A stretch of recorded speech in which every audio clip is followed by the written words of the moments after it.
श्रीमन्नारायण। आप सभी को ज्येष्ठ पूर्णिमा की ढेरों शुभकामनाएं। प्रिय भक्तों, आज हम बात करेंगे ज्येष्ठ पूर्णिमा के बारे में, ज्येष्ठ पूर्णिमा की महिमा के बारे में। ज्येष्ठ पूर्णिमा इतनी महिमावान है, इतनी अत्यधिक पुण्यदायी है कि यदि पापों का एक पहाड़ भी लगा हो तो यह पूर्णिमा उस पापों के पहाड़ को एक ही दिन में समाप्त करने की दम रखती है। शर्त यह है कि आप इस पूर्णिमा के सभी कर्मों को करें, सभी भी ना करें तो केवल एक कर्म को भी कर लें जो भगवान श्री हरि को स्नान का कर्म है, तो आपको इतना पुण्य प्राप्त हो जाएगा कि आपने 1000 ब्रह्म हत्याएं क्यों ना कर रखी हों। इसलिए क्योंकि 1000 ब्रह्म हत्याएं अर्थात सबसे बड़ा पाप, पुराणों में सबसे बड़ा पाप है किसी वेद पाठी ब्राह्मण, किसी योग्य ब्राह्मण की हत्या करना। किसी योग्य ब्राह्मण की हत्या इस पृथ्वी पर सबसे बड़ा पाप बताया गया है। ऐसे 1000 ब्राह्मणों की भी हत्या यदि किसी मनुष्य ने कर रखी हो और वह इस पूर्णिमा पर बताए जाने वाले ये 2 स्नान भगवान श्री हरि विष्णु को करा दें तो उसके वो सारे पाप नष्ट हो जाते हैं। इतनी अधिक शक्तिशाली और पुण्यदायिनी है ये तिथि। इसके विषय में आपको बताएंगे कैसे पूजा करनी है, क्या स्नान है जो भगवान को कराना है, कैसे कराना है, क्या विधि है, क्या नियम है, और इस पूर्णिमा पर आपको क्या करना चाहिए, क्या नहीं करना चाहिए, स्नान दान कब करना है पूर्णिमा का, व्रत कब करना है पूर्णिमा का और किस विधि से करना है। ये संपूर्ण शास्त्रीय जानकारी आपको इस वीडियो के माध्यम से प्रदान की जाएगी। आपसे निवेदन है कि अगर वीडियो थोड़ा सा भी उपयोगी लगे तो कृपया एक बार लाइक अवश्य कर दीजिएगा, क्योंकि आपके लिए बहुत सारे पुराणों को पढ़ने के बाद हम जानकारी जुटा के लेके आते हैं। जब आप एक लाइक करते हैं तो हमें अपनी मेहनत सफल जान पड़ती है। भगवान श्री हरि का आशीर्वाद प्राप्त करने के लिए कमेंट बॉक्स में अवश्य लिखिएगा ओम नारायणाय नमः। चैनल पर नए हैं तो सब्सक्राइब करते जाइएगा, जिससे कि सभी व्रत और त्योहारों की सही शास्त्रीय जानकारी आप प्राप्त करते रहें।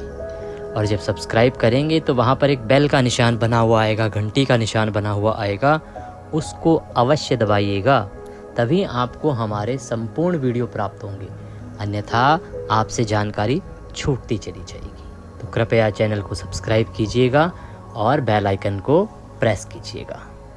आइए प्रिय भक्तों, बात करते हैं सबसे महत्वपूर्ण ज्येष्ठ पूर्णिमा की और ज्येष्ठ पूर्णिमा पर किए जाने वाले सभी शुभ कर्मों की, जो आपको इतना पुण्य देंगे, इतना पुण्य देंगे कि आपके जीवन के सभी संकटों का हरण हो जाएगा। प्रिय भक्तों, ज्येष्ठ मास की पूर्णिमा इस वर्ष 2 दिन है, 10 जून को और 11 जून को। बात करेंगे व्रत आदि कब करना है और जो देव पूजन है, जो विशेष पूजन है, वो कब करना है। इस वीडियो में हम आपको 2 विशेष पूजाएं बताएंगे, 2 विशेष बातें बताएंगे, और आपने अगर उन दोनों को कर लिया तो आपका जीवन संवर जाएगा। ऐसा हम नहीं, शास्त्र कहते हैं। पूर्णिमा तिथि जो है वो उदया तिथि मान के अनुसार 11 को रहेगी, क्योंकि 11 को सूर्य उदय पूर्णिमा तिथि में हो रहा है और दोपहर को लगभग 1:15 बजे तक रहेगी, 1:13 तक रहेगी। वहीं इसकी शुरुआत जो है वो 11 तारीख को हो जा रही है। तो 11 तारीख को क्योंकि चंद्र उदय पूर्णिमा में हो रहा है, इसीलिए जो चंद्र अर्घ व्रत होता है वह आप 10 तारीख को करेंगे, क्योंकि 10 को चंद्रमा उदित होगा पूर्णिमा में और 11 को पूर्णिमा जो है दोपहर को समाप्त हो जा रही है। तो चंद्र अर्घ व्रत जो है वो आप 10 को करेंगे। वट सावित्री व्रत भी किया जाता है इस पूर्णिमा पर। उत्तर भारत में अमावस्या पर किया जाता है, जेठ की अमावस्या पर, लेकिन दक्षिण भारत में ये जो व्रत है वट सावित्री व्रत, ये इस पूर्णिमा पर दोपहर के समय जो आरंभ हो रही है 10 तारीख को, तो जेठ की पूर्णिमा पर वट सावित्री व्रत भी किया जाता है। तो वट सावित्री व्रत किया जाएगा 10 तारीख को। देव पूजन 11 तारीख को होगा। देव स्नान 11 तारीख को होगा। सत्यनारायण भगवान का व्रत केवल यदि आप करते हैं तो वह भी 11 तारीख को करना उत्तम रहेगा। जो पूर्णिमा के स्नान दान हैं वो सभी 11 तारीख को करना उत्तम रहेगा, क्योंकि सूर्य के मुख से उदया तिथि मान जो है वो महत्वपूर्ण होता है पूर्णिमा तिथि के लिए। पूर्णिमा तिथि जो है वो आरंभ हो रही है 10 जून को सुबह 11:35 पे और ये रहेगी 11 जून को दोपहर को 1:13 तक। इस प्रकार से ये पूर्णिमा है। इस बीच में ही आपने देव स्नान करना है। देव स्नान कर लेना है आपको 1:13 से पहले पहले। देव स्नान जो है ना, इसकी महिमा बहुत अधिक है। ये जो देव स्नान पूर्णिमा है ना, इसका पुण्य इतना अधिक है कि 1-2 नहीं 1000 ब्रह्म हत्याओं के पाप का भी नाश कर सकती है ये पूर्णिमा। इसे देव स्नान पूर्णिमा कहा जाता है। जी हाँ, शास्त्र कहते हैं, शास्त्रों में लिखा है कि ब्रह्म हत्या सहस्त्राणि ज्ञाता अज्ञात कृतानि च स्वर्णस्ते यसुरापान गुरुतल्पायुतानि च। अर्थात आपसे जाने या अनजाने में कैसे भी 1000 तक ब्रह्म हत्याएं भी हो गई हों, सहस्त्राणि अर्थात 1000 ब्रह्म हत्या भी आपसे हुई हों, चाहे वो जानबूझ के की हों चाहे अनजाने में हुई हों, तो उससे जो प्राप्त आपको पाप है वह भी इस पूर्णिमा के प्रभाव से नष्ट हो जाता है। स्वर्ण चोरी, सोने की चोरी को बड़ा पाप कहा गया है शास्त्रों में।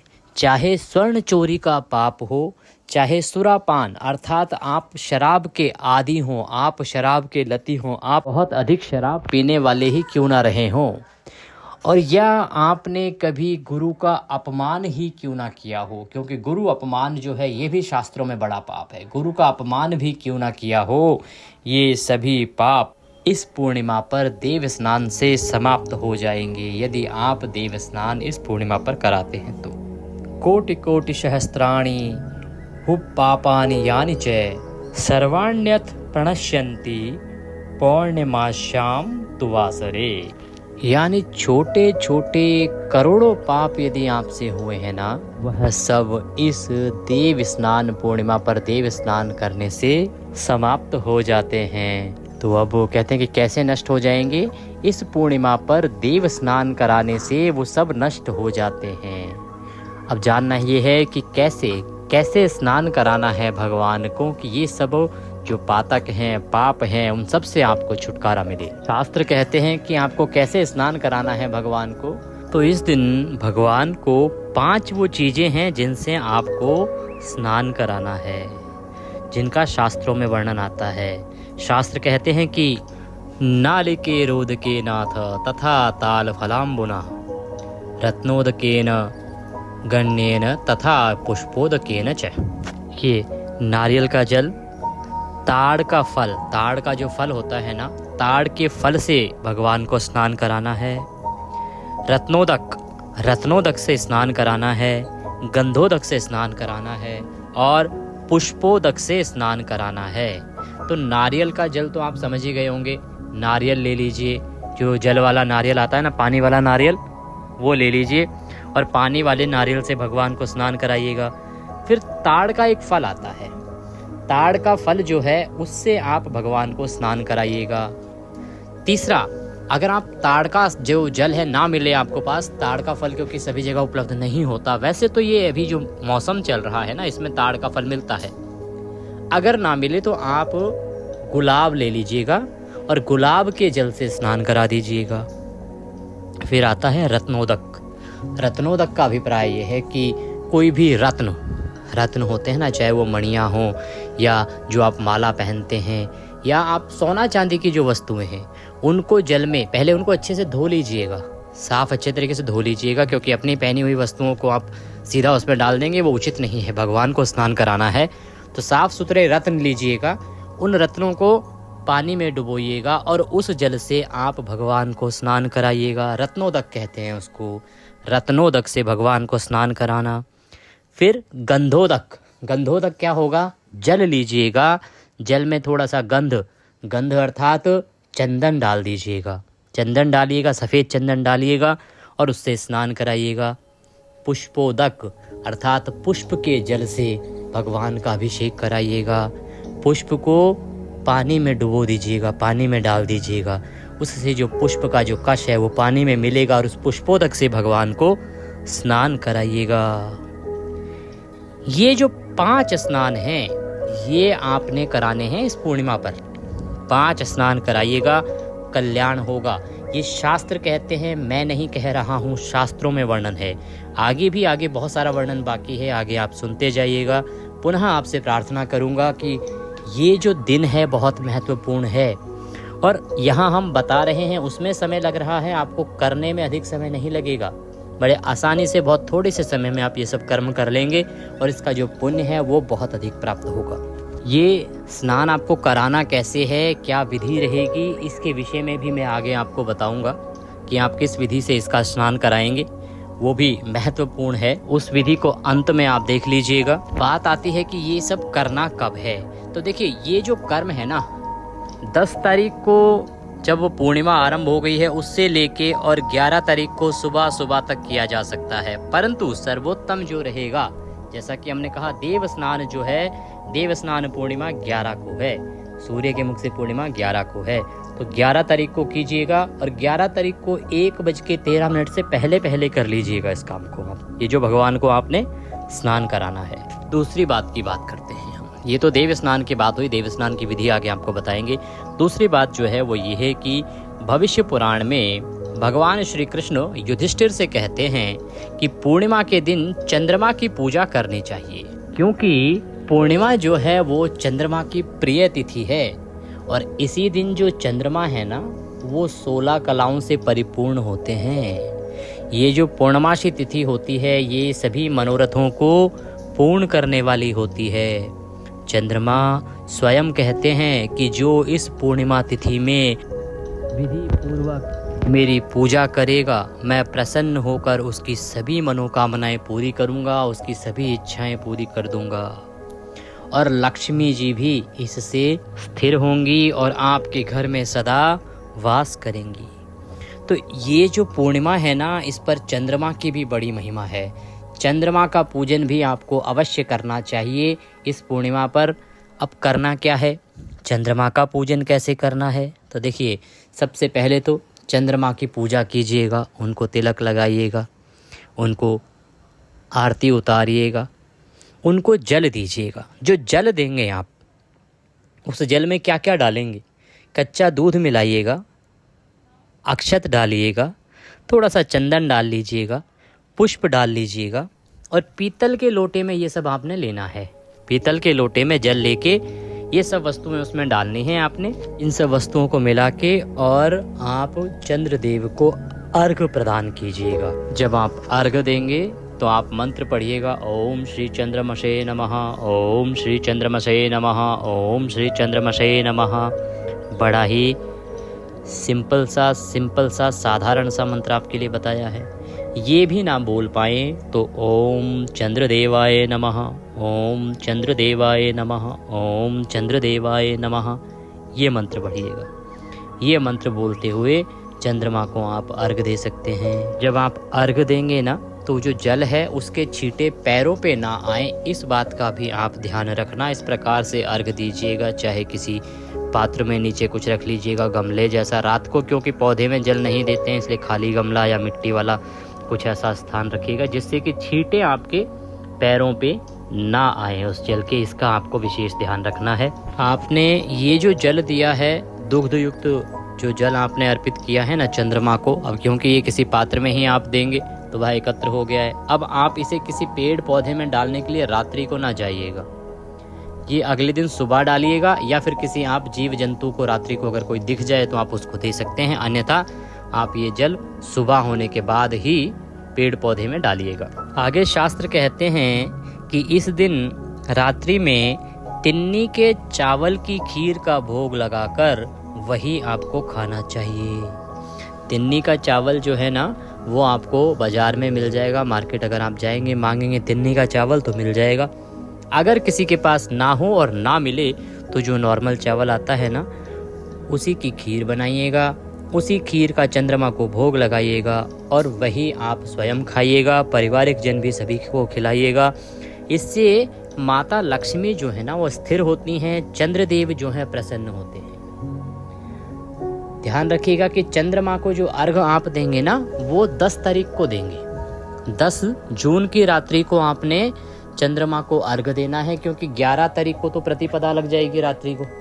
तो आपने जो जल देना है चंद्रमा को वो 10 जून को देना है। भगवान श्री कृष्ण कहते हैं युधिष्ठिर से कि हे राजन, ऐसा कुछ करने से मनुष्य जो है सभी पाप कर्मों से मुक्त हो जाता है और वह सुख संपत्ति को भोगता हुआ, धन की प्राप्ति करता हुआ, लक्ष्मी की प्राप्ति करता हुआ और सुख संपत्ति के साथ पुण्य कर्म करता हुआ अंत में वैकुंठ में स्थापित होता है। तो देखिए, आपने करना बहुत अधिक कुछ नहीं है, बहुत अधिक मेहनत नहीं है इसमें। ऐसा नहीं है कि ओहो बहुत अधिक समय लग जाएगा या बहुत अधिक परिश्रम आपको करना होगा, ऐसा नहीं होगा।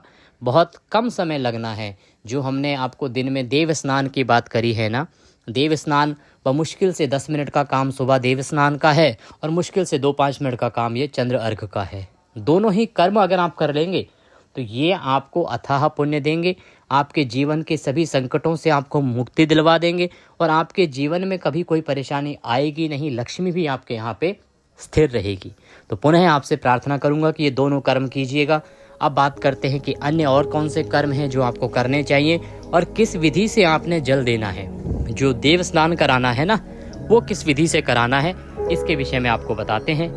देखिए, देव स्नान कराने के लिए क्या क्या सामग्री चाहिए वो हम पहले आपको बता चुके हैं। इसमें आपके पास भगवान की कोई प्रतिमा होनी चाहिए। स्नान तो प्रतिमा को ही कराया जा सकता है ना, तो आप सभी के घर में बाल गोपाल, लड्डू गोपाल तो होते ही हैं। तो या तो लड्डू गोपाल ले लीजिएगा या शालिग्राम जी महाराज ले लीजिएगा। आप किसी पात्र में उनको स्थापित कीजिएगा, ऐसे पात्र में जिसमें कि आप जल दें तो वो जल बाहर ना फैले, वहाँ पे लड्डू गोपाल जी को स्थापित कीजिएगा। इसके अतिरिक्त आपके पास सामग्री में होनी चाहिए नारियल, जिसमें जल हो, जल वाला नारियल। ताड़ फल ले लीजिएगा। ताड़ फल ना हो तो आप गुलाब ले सकते हैं उसके स्थान पर। इसके अलावा सुगंध के रूप में चंदन लीजिएगा, पुष्प लीजिएगा और बारी बारी से अब हम स्नान कराएंगे। स्नान जो है ना, भगवान को शंख से कराना होता है।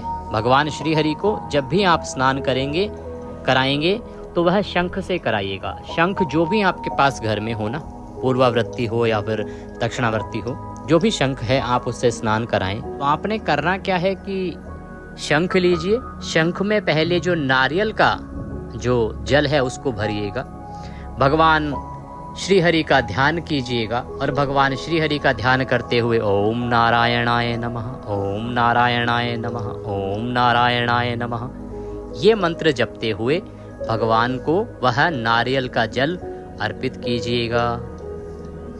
नारियल का जल अर्पित करने के बाद अब आप उसी शंख में ताड़ फल का जो जल है ना उसको अर्पित कीजिएगा। ताड़ फल को आप अच्छे से मैश कर लीजिएगा, अच्छे से मैश करके उसका जल बना लीजिएगा जल में डाल के, और वह भगवान को अर्पित कीजिएगा। ओम नारायणाय नमः, ओम नारायणाय नमः, ओम नारायणाय नमः। अगर आपके पास ताड़ फल ना हो तो ताड़ फल के स्थान पर आप गुलाब ले लीजिएगा। गुलाब की पत्तियां तो सभी जगह मिल ही जाती हैं, गुलाब का फूल मिल जाता है। तो गुलाब, अगर गुलाब का अर्क हो तो उत्तम है, और अगर गुलाब का फल ना हो, क्योंकि गुलाब जो है वो पुष्प में भी आ जाएगा ना, इसीलिए हमें कुछ अलग करना है तो गुलाब का फल चाहिए उसके लिए। अगर वह मिल जाता है तो उत्तम है, अन्यथा आप पत्ती ले लीजिएगा, उससे आप स्नान कराइएगा। भाव रखिएगा कि आप ताड़ जल से ही भगवान का अभिषेक करा रहे हैं। भगवान से प्रार्थना कीजिएगा कि हे परमेश्वर, हे भगवान श्रीमन नारायण, हम आपको ताड़ जल अर्पित कर रहे हैं, ना होने के कारण हम इस गुलाब के माध्यम से आपका पूजन कर रहे हैं। तो इस प्रकार से ओम नारायणाय नमः, ओम नारायणाय नमः मंत्र जपते हुए आप जल अर्पित कीजिएगा। तीसरा, अब आपने रत्न जल से स्नान कराना है।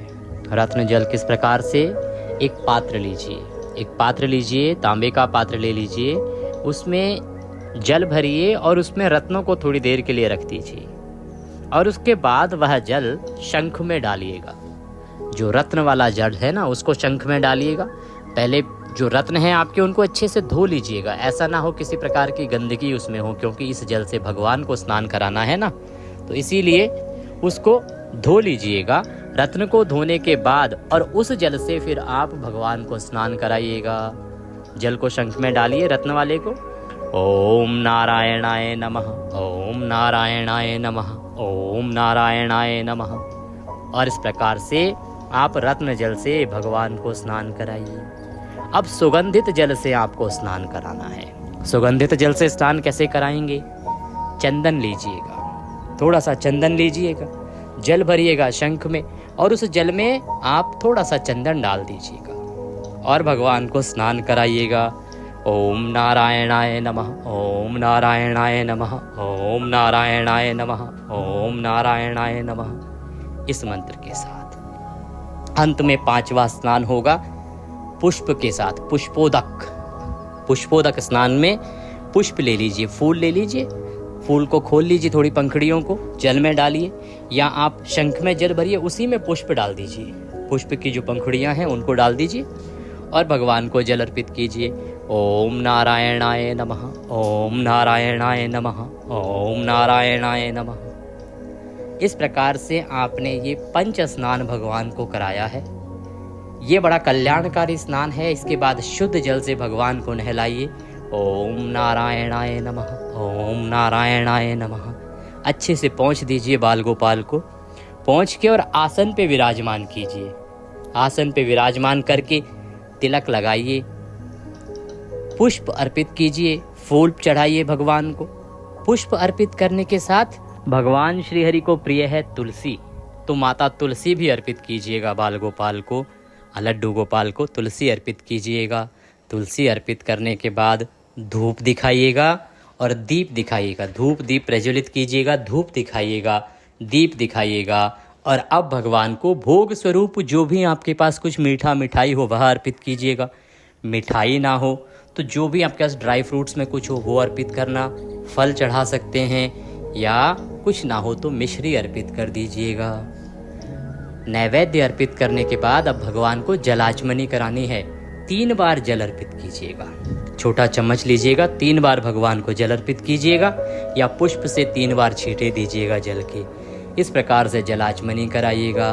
अब भगवान को नमन कीजिएगा, दक्षिणा अर्पित कीजिएगा। हाथ जोड़ के भगवान से प्रार्थना कीजिएगा कि हे प्रभु, हे भगवान सत्यनारायण, हे नारायण, हे परमेश्वर, हे जनार्दन, आप हमारे जाने अनजाने की गलतियों को क्षमा करते हुए दया का आशीर्वाद प्रदान कीजिए और इस पूजन को स्वीकार कीजिए।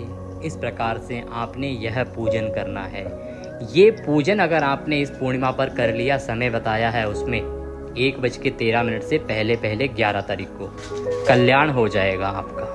ये देव स्नान की महिमा बहुत अधिक है, ध्यान रखिएगा। साल में 1 बार ही यह अवसर आता है। इसके बाद आप अगर सत्यनारायण भगवान का व्रत कर रहे हैं तो कथा श्रवण कीजिएगा, सत्यनारायण की कथा सुनिएगा। विष्णु सहस्त्र नाम सुनने की बड़ी महिमा है। इस दिन तो विष्णु सहस्त्र नाम सुनिएगा, नारायण कवच सुनिएगा। ये तीनों ही वीडियो आपको हमारे चैनल पर मिल जाएंगे। नारायण कवच, विष्णु सहस्त्र नाम और सत्यनारायण भगवान की कथा। इनको सुनने के बाद भगवान की आरती कीजिएगा। नियमों के अनुसार दिन को व्यतीत कीजिएगा। ब्रह्मचर्य का पालन कीजिएगा, शुद्धि का पालन कीजिएगा, मन से शुद्ध रहिएगा, किसी के प्रति बैर भाव मन में नहीं आने दीजिएगा। ये विधि है इस आने वाली पूर्णिमा की। अगर वीडियो थोड़ा भी अच्छा लगा हो तो लाइक अवश्य कर दीजिएगा। ये जानकारी YouTube पर हर जगह उपलब्ध नहीं होती क्योंकि शास्त्रीय जानकारियाँ बड़ी कम मिलती हैं, तो कृपया वीडियो को अधिक से अधिक लोगों तक पहुँचाइए, शेयर कीजिए, जिससे कि सभी लोग सही जानकारी पाके और उसका लाभ ले सकें। चैनल पर नए हैं तो सब्सक्राइब करते जाइएगा, जिससे फिर मिल सकें और सही जानकारी आप प्राप्त कर सकें। जब सब्सक्राइब करेंगे तो एक बेल का निशान बना हुआ आएगा, वहाँ पे घंटी का निशान, उसको अवश्य दबाइएगा। उसके बाद ही आपको हमारे वीडियोस मिलेंगे, अन्यथा वीडियो छूट जाएंगे। तो चैनल को सब्सक्राइब कीजिएगा और बेल आइकन को प्रेस कीजिएगा। नारायण सब पर कृपा करें। जय श्री नारायण।